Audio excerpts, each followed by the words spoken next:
الحمد لله حمدا كثيرا طيبا مباركا فيه كما يحب ربنا ويرضى.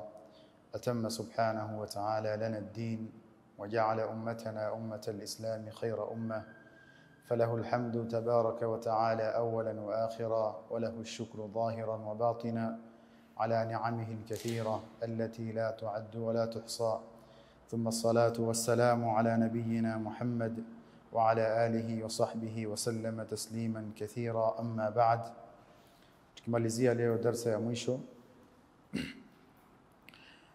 na tutazungumzia kuhusu Lailatul Qadr kama ilivyokuja kwenye kitabu cha Ibn Rajab Wadhaifu Shahr Ramadan. Asema Ibn Rajab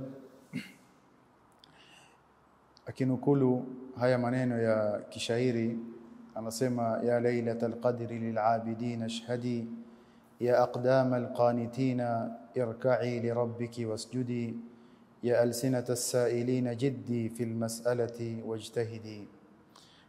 Baiti ya shair yenye kuhimiza waumini katika kuipatia haki yake usiku huu mtukufu, usiku wa Lailatul Qadr, na kuhimiza vile vile waumini katika kusimama kwenye ibada, kusimama katika taa, kukithirisha dua katika usiku huu mtukufu. Anasema: ya Lailatul Qadri lil'abidin ashhadi. Kwenye baiti hii mshairi ni kama anazungumza na mwanadamu, yani anakusudia Lailatul Qadri, lakini kama anazungumza na binadamu. Anasema: ya Lailatul Qadr, ewe Lailatul Qadr, lil'abidin ashhadi, ay kuwa shahidi ewe Lailatul Qadr juu ya hali ya waja ambao wanasimama kwenye ibada, wanakithirisha ibada usiku huu katika kuswali, katika kusoma Qur'ani, katika kukithirisha dua. Ewe Lailatul Qadr, shuhudia hali ya hawa waja ambao wanasimama katika huu usiku. Anazungumza na Lailatul Qadr, kisha anasema: ya aqdam alqanitina irka'i lirabbiki wasjudi. Hapa anafanya kama katika sharh ilivyokuja, tahfizun ala alistimrar fi alibada. Anafanya tasjii, anahimiza wale ambao wanasimama katika usiku kwa ajili ya kuswali na kumwelekea Allah subhanahu wa ta'ala. Ya aqdam alqanitina, akizungumza na wale wenye kusimama katika ibada ya usiku kwa khushu', anawaambia irka'i li rabbiki wasjudi, simama kwenye ibada, rukuu kwa Allah subhanahu wa ta'ala, na ufanya nini? Na usujudu. irka'i li rabbiki wasjudi huwa tahfizun ala al-istimrar fi al-ibada wa adam al-kalali khassatan fi Lailatul Qadr. Anawashajiisha na kuwahimiza katika kuendelea kwenye ibada na kutokuwa ni wenye kuchoka, kutokuwa ni wavivu katika kuendelea kwenye ibada zao katika usiku huu wa Lailatul Qadr. ya aqdam alqanitina irka'i li rabbiki wasjudi. Kisha anazungumza na wale ambao wako na haja zao kwa Allah subhanahu wa ta'ala, wale ambao wanataka kumuomba Mwenyezi Mungu subhanahu wa ta'ala na kufanya dua. Anasema: ya alsinata as-sa'ilin, ya alsinata as-sa'ilin jiddi fil mas'alati wajtahidi. Enyi ndimi au enyi wenye kumuomba Allah subhanahu wa ta'ala. Kwa hapa ya alsinata as-sa'ilin, yani enyi ndimi zenye kumuomba Mwenyezi Mungu, lakini anakusudia mwanadamu. Ewe mu'min ambaye unamuomba Allah subhanahu wa ta'ala, ijtahidi, jitahidi fi raf'i ad-du'a ila Allah, katika kuielekeza dua zako kwa Allah subhanahu wa ta'ala, bisidqin wa ilhah, kwa ukweli.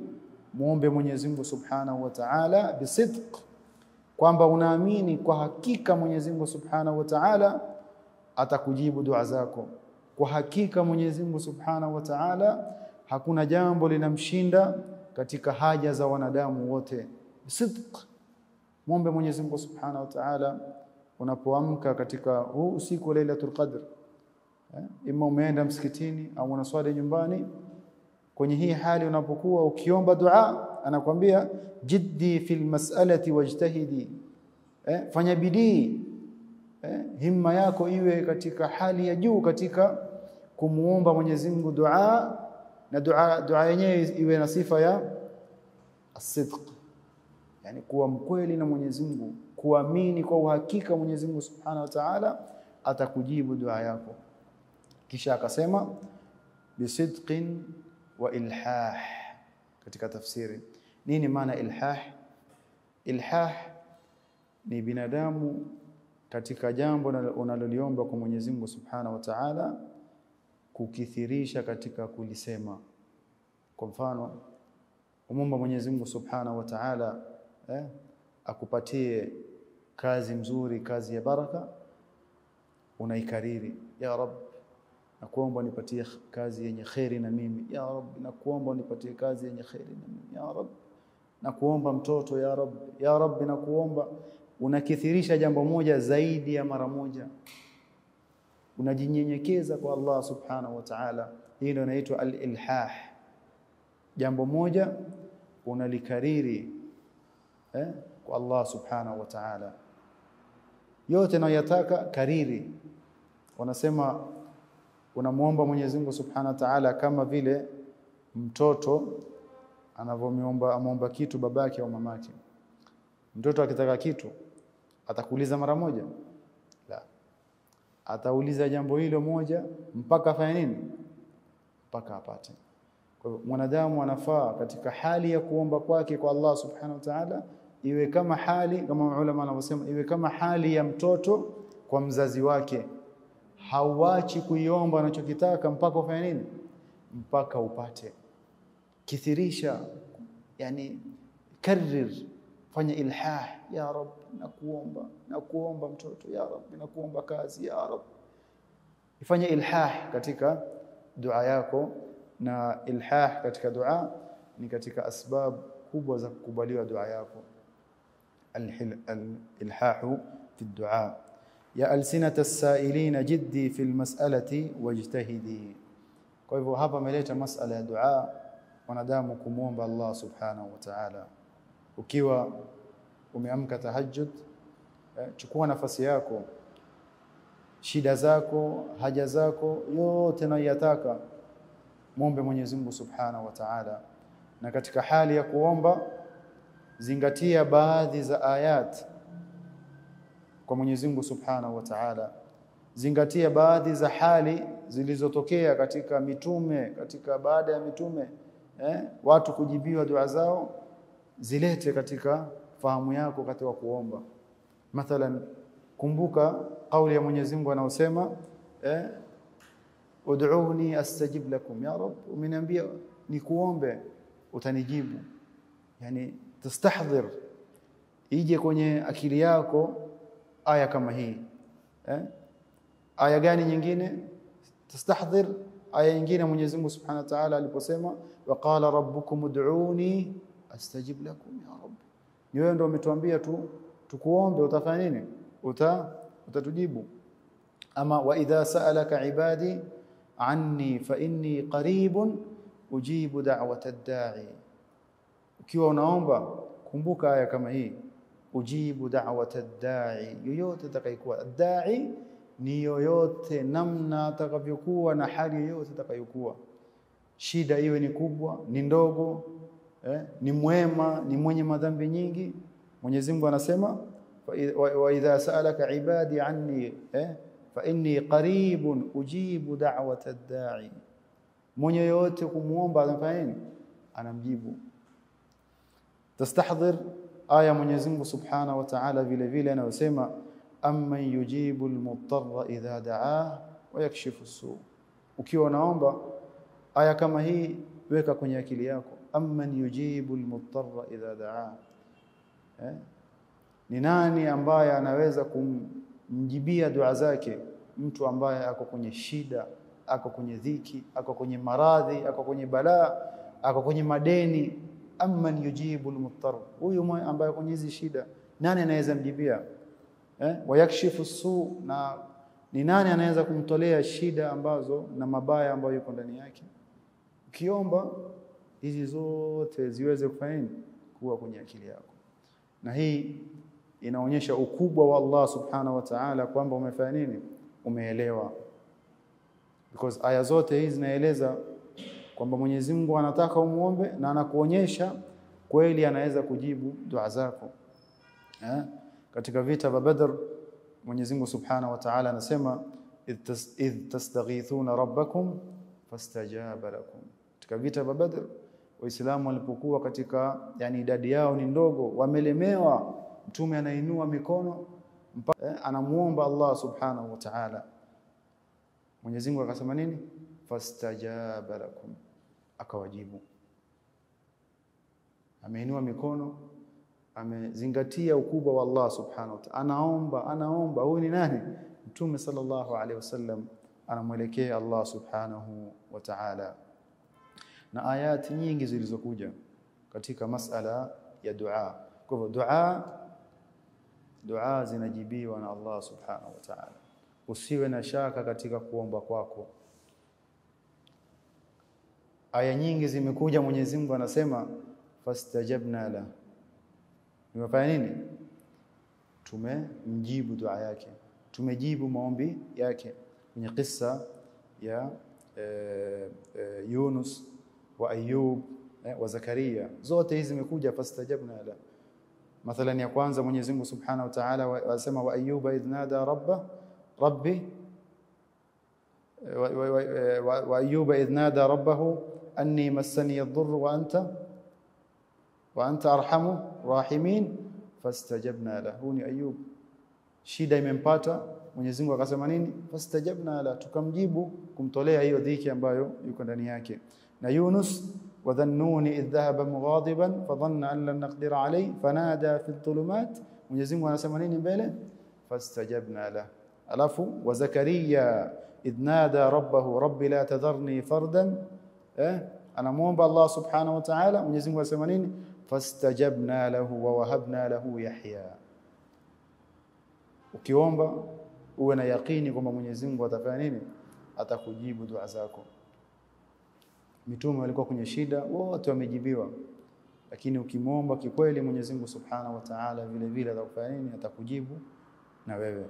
Kwa masala ya dua ndio amehimiza hapa katika hizi masiku ambazo sana tunatarajia Lailatul Qadr. Kithirisha dua hizi masiku. Omba sana dua. Jiombee wewe, ombea wazazi wako, ombea familia yako kwa ujumla, ombee watu wako wa karibu, ombee marafiki, ombee dua za khair. Ya alsinata as-sa'ilina jiddi fil mas'alati wajtahidi. Jitahidi ewe ambaye unayemuomba Allah subhanahu wa ta'ala, jitahidi sana katika usiku huu wa Lailatul Qadr, usiku unapoamka kwa tahajjud, kithirisha ad-du'a. Ishameka baiti nyingine ya shairi anasema ya rijal al-layli jiddu rubba da'in la yuraddu ma yaqumu al-layla illa man lahu azmun wa jiddu. Ya rijal al-layl, enyi wenye sifa ya rujula ya wanaume, jiddu, ongezeni bidii, ongezeni himma, kuweni more serious katika mkiamka usiku na kuswali na kuomba. Ongezeni bidii katika kuswali, katika kuomba. Anasema rubba da'in la yuraddu, huenda mwenye kuomba au huenda mwenye kumwomba Allah subhanahu wa ta'ala dua yake la yurad. Huenda ile dua utakayoomba hiyo usiku la yurad, haitorudishwa na Allah subhanahu wa ta'ala, utajibiwa na kupewa unachokitaka. Kisha anasema katika hali ya wenye kuamka usiku, ma yaqumu al-layla illa, haamki mtu usiku isipokuwa nani? Man lahu azmun wa jiddu, mwenye ambaye akona azima, yani ya ukweli na kuwa na bidii, huyo ndiye atakayeamka usiku. Kuamka usiku ni bidii yako na himma yako na nia yako. Kila nia ikiwa juu na azma ikiwa juu na bidii ikiwa juu, itakuwa ni rahisi wewe kufanya nini? Kuamka usiku. Kuamka usiku sio masala ya alam, wallahi ni masala ya imani. Watu wangapi mimi nawajua, kuna mmoja ananiambia saa 10 na dakika 30, sio Ramadhani siku za kawaida, saa 10 na dakika 30 exactly kila siku anaamka bila alam, bila alam, saa 10:30 kila siku anaamka kwa ajili ya kuswali usiku bila kutumia alam kabisa. Qiyamul layl ni nini? Ni wewe mwenyewe, ni ile himma yako ulionayo na mapenzi ya kutaka kusimama mbele ya Allah subhanahu wa ta'ala wakati ambao waja wote wamelala, wataka kuzungumza na Allah subhanahu wa ta'ala. Taruka hapa kidogo inshallah, tuangalie aya Mwenyezi Mungu subhanahu wa ta'ala anasema, qala Allah ta'ala inna anzalnahu fi laylatil qadr wama adraka ma laylatul qadr laylatul qadri khairun min alf shahr. Katika 10 ya mwisho waislamu wanaenda yani mbio, wanafanya bidii sana katika kuipata laylatul qadr. Laylatul qadri ambayo Mwenyezi Mungu ameeleza hapa, laylatul qadri khairun min alf shahr. Usiku huu ni bora kuliko miezi 1000, sawa na miaka 83 au miaka 84 ya ibada. Lailatul Qadri kikupata kwenye ibada. Asema Imam Malik, qala Malik balaghani anna Rasulullah sallallahu alayhi wasallam uriya a'mar an-nas qablahu aw ma sha'a Allah min dhalik فكأنه تقاصر أعمار أمته ألا يبلغوا من العمل الذي بلغ غيرهم في طول العمر فأعطاه الله سبحانه وتعالى ليلة القدر خيرا من 1000 شهر. أسمى الإمام مالك بلغني يعني من فكية أي حديث يمتوم صلى الله عليه وسلم. حديث جاني أن رسول الله صلى الله عليه وسلم قام بمتوم والله سبحانه وتعالى ameonyeshwa miaka ya watu waliokuja kabla yetu, na akaona wamepewa miaka mingi, yani mtu anaishi miaka mingi. Kisha akaona Mtume sallallahu alaihi wasallam kwamba umma wake wamepewa umri fupi, umri kidogo. Kwenye hadithi Mtume sallallahu alaihi wasallam anasema a'maru ummati ma baina as-60 ila as-70, miaka ya umma wangu ni baina ya 60 mpaka 70. Kisha akasema ni kidogo sana ambao wanafanya nini, wanapitisha hii. Bimaana wengi wanakufa katika ummati Muhammad kabla ya 60, wengi. Maana juzi Sheikh Abdul Ghani katika kalima yake kama mnakumbuka alisema, nikiangalia msikitini hapa tahajjud tulioswali, wengi au percentage kubwa ya watu walio msikiti ni nani? Ni vijana. Ndio yeye a'maru ummati, wazee. Yani ukifika miaka 50, 55, 60, 70 Mwenyezi Mungu amekuneemesha. Sababu Mtume anasema miaka ya ummati Muhammad ni 60 mpaka 70, yani miaka yao ni kidogo. Fa miaka ya nyuma kwenye hii hadith wamepewa, yani watu wa nyuma wamepewa miaka mingi, lakini sisi ummati Muhammad tumepewa nini? Tumepewa kidogo. Lakini asema fa'atahu Allah, akaipatia Mwenyezi Mungu Subhanahu wa Ta'ala ummati Muhammad hii fadla na khairi ya Lailatul Qadri ambayo ni khairun min 1000 shahr. Yani usiku huu ukiafikiwa, Mwenyezi Mungu atuafikie sote, usiku huu ukiafikiwa kuwa kwenye ibada, unaandikiwa miaka 84 au miaka 83 umesimama kwenye ibada. Ni sawa na mtu aliyekufa miaka 60, wewe umepata usiku mmoja tu, yule miaka 60 amefanya ibada yote, haiwezi kuwa sawa na wewe. Kilichokuinua nini? Ni hii usiku wa Lailatul Qadr. Fani usiku adhim. Mwenyezi Mungu ameinua manzila yake, inafaa Muislamu na yeye afanye nini? Ainue manzila hii usiku. Ramadhani 21, 23, 25 au siku zote 10 ya mwisho, jitahidi sana kuswali qiyamul layl wakati wa tahajjud ili uitafute huu usiku wa Lailatul Qadr. Na katika vitu zinazosaidia kusimama katika usiku huu wa Lailatul Qadr sana ni Muislamu kuwa na timetable mzuri. Timetable mzuri sana. Usisumbuke sana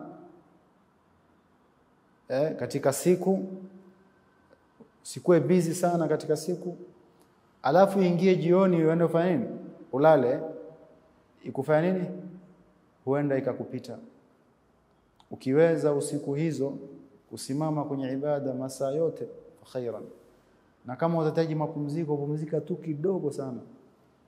Sababu ukifungua mlango wako yani kujichokesha na kutaka kupumzika, huenda kufanya nini?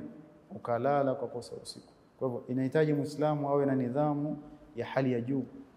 Kama ni kupunguza tu uchovu kidogo, masaa moja na nusu, masaa mawili unaamka, unafanya nini? Unaendelea na ibada zako, kama ni kwenda msikitini, kama ni kuswali nyumbani.